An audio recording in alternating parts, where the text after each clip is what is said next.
হচ্ছে না। অনুপ্রবেশকারীদের বিরুদ্ধে কি পদক্ষেপ সরকার নিয়েছে? এখানে বাহুবলের কোনো লড়াই নয়, এটা হচ্ছে যুক্তি, সংবিধান এবং ভারতবর্ষের জায়গা। 2 নম্বর যে ব্যাপারটা হলো, কেন্দ্রীয় সরকার, ত্রিপুরা সরকার এই চুক্তি রূপায়ণে কেন্দ্রীয় সরকার, রাজ্য সরকার কি ভূমিকা। লেজিসলেটিভ পার্টি আজকে সাংবাদিক সম্মেলন দেখেছি, যে আজকে প্রথম বিধানসভার প্রথম দিন হবে এবং জনগণের অনেক আশা আকাঙ্ক্ষা থাকে, প্রশ্ন থাকে যে তিপ্রামথা জনস্বার্থে, বিশেষভাবে পিছিয়ে পড়া তিপ্রাসাদের স্বার্থে কি বক্তব্য এই অ্যাসেম্বলিতে ওনারা উত্থাপন করবেন, এটা অনেকের কাছেই প্রশ্ন থাকে। সরকারের থেকে তিপ্রামথা কথা বলছে না। অনুপ্রবেশকারীদের বিরুদ্ধে কি পদক্ষেপ সরকার নিয়েছে, সেই সমস্ত বিষয় নিয়ে রাজ্যের মানুষ জানতে চায়। আমরা তিপ্রামথা লেজিসলেটিভ পার্টি আমরা সিদ্ধান্ত নিয়েছি যে বিধানসভায় চলতি অধিবেশনে আমরা অনুপ্রবেশকারী প্রতিরোধে এবং যারা প্রবেশ করেছে তাদের বিরুদ্ধে সরকার কি পদক্ষেপ গ্রহণ করেছে সেই বিষয় নিয়ে সরকারের থেকেই আমরা সরকারের কাছে জানতে চাইব। 2 নম্বর যে ব্যাপারটা হলো, কেন্দ্রীয় সরকার, ত্রিপুরা সরকার এবং তিপ্রামথার মধ্যে ত্রিপাক্ষিক যে চুক্তি হলো, এই চুক্তি রূপায়ণে কেন্দ্রীয় সরকার, রাজ্য সরকার কি ভূমিকা নিয়েছে এবং তার অগ্রগতি কি, সেই সম্পর্কেও রাজ্যের পিছিয়ে পড়া মানুষ সেটা জানতে চায়। অধিবেশনে আমরা আমাদের শর্ট নোটিশ ডিসকাশনের মাধ্যমে আমরা জানতে চেষ্টা করব যারা পজিশনে রয়েছেন, ট্রাইবাল ওয়েলফেয়ার ডিপার্টমেন্ট, মাননীয় মুখ্যমন্ত্রী এবং ভারপ্রাপ্ত অন্যান্য মন্ত্রীগণ যারা এই প্রশ্নের সঙ্গে জড়িত থাকবেন, তারা যেন রাজ্যের মানুষকে সুন্দরভাবে বলেন যে এই ত্রিপাক্ষিক চুক্তির অগ্রগতি কত হয়েছে এবং কবে বাস্তবায়ন হবে। কারণ বিধানসভা, রাজনীতি এবং সংসদীয় গণতন্ত্র এটা কোনো মল্লযুদ্ধের আসর নয়। এখানে বাহুবলের কোনো লড়াই নয়, এটা হচ্ছে যুক্তি, সংবিধান এবং ভারতবর্ষের যে চলতি প্রথা, যার মাধ্যমে জনগণের ভোটের অধিকারে আমরা জনপ্রতিনিধি হয়েছি।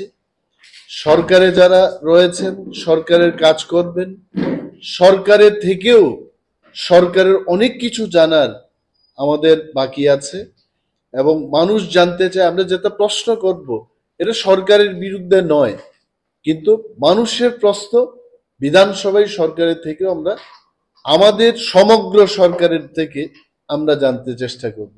কারণ আপনারা বলতে পারেন যে সরকারে তো আপনারাও আছেন, কিন্তু সরকারের ছোট্ট একটা অংশীদার মাত্র। যেখানে 12 জনের মন্ত্রী, সেখানে আমাদের একজন ক্যাবিনেট মিনিস্টার, একজন মিনিস্টার অফ স্টেট, যিনি ক্যাবিনেট সভাগুলোতে, মিটিংগুলোতে যেতে পারেন না। তাহলে আপনারা বুঝতেই পাচ্ছেন যে 12 জনের মন্ত্রিসভার সদস্যে একজন ক্যাবিনেট মিনিস্টার তার সরকারে ছোট্ট একটা অংশীদার মাত্র।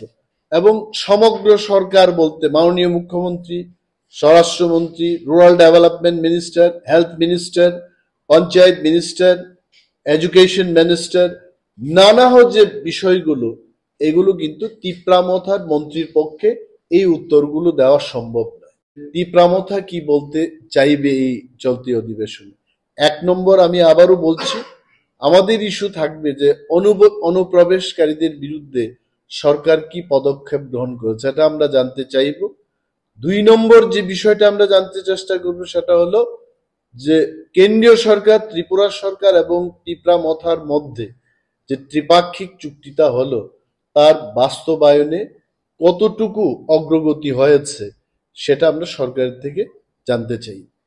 এবং অনেক মানুষ বলতে পারে আমাদের এই সাংবাদিক সম্মেলন দেখে এডিসি নির্বাচন এসে গেছে, মথার একটা নাটক শুরু হয়েছে। মথা কোনো নাটকে বিশ্বাসী না, মথা কোনো আন্তর্জাতিক দল নয়, মথা কোনো একটা ন্যাশনাল দল নয়।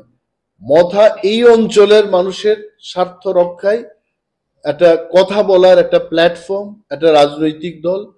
এই এলাকার মানুষের কথা যেহেতু কেউ বলছে না, যেহেতু যারা বিরোধীতে আছে, কিন্তু তারপরেও এই পিছিয়ে পড়া মানুষের কথা বিধানসভায় কেউ বলছে না, তাহলে মথাকে সেই জায়গাতে এসে আমাদেরই কথা বলতে হবে।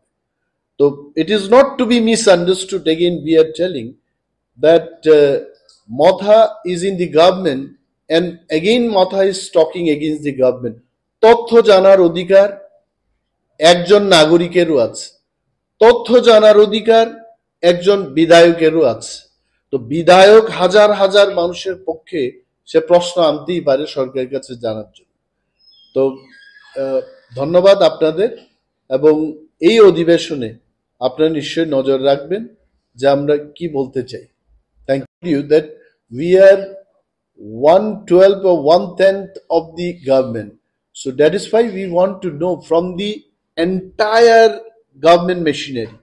I am only small part of the government. You ask about forest department, I can answer.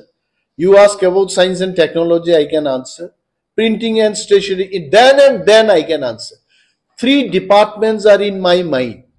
But how can I answer what exactly is happening in rural development, health, tourism? Because different ministers are there.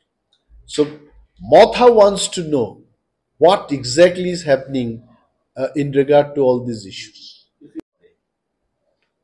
So Motha has been raising all the time.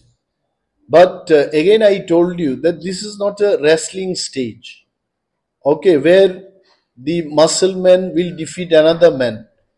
The point is, the government has to take decision. The election machinery has to take the decision.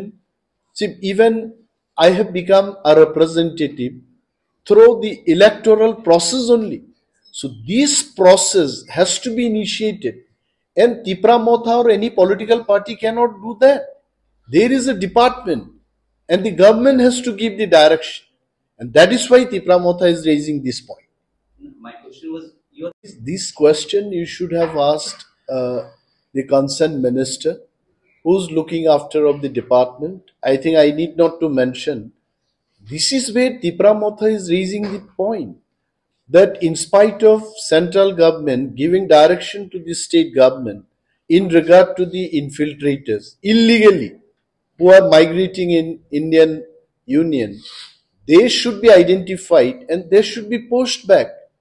But reasonable work, reasonable action, we have not seen in our state, to be very frank. Whether the state government is serious about it or silently they are doing.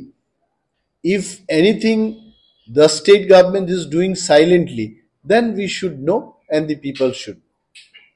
but again, the 2024 31st See, December, what is your view about it? we are very clear about it. We don't have the number in the parliament.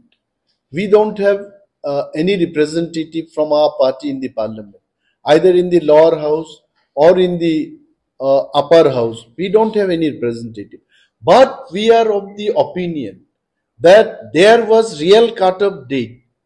Who are foreigners, who are not foreigners, it had been already decided long back. I think 1971 was the cut-off year, and Tipra Motha firmly believes that central government, I think maybe having the majority in the parliament, they can always give this kind of direction. But Motha believes the real cut-off year should be 1970. Last 2 questions. Not satisfied with these 2. See, it particular is points. not my satisfaction. It is the question of the people. Because we are all here to address the problem of the people. Even BJP is here. Cholo Paltai, it has come out of the cry of the people. Or CPM is existing because of the cry of the people. IPFT is here to address the issue of the people. So what we are raising is not the issue of Animesh Debbarma or the forest minister. It is the cry of the people, the issue of the people. Thank you.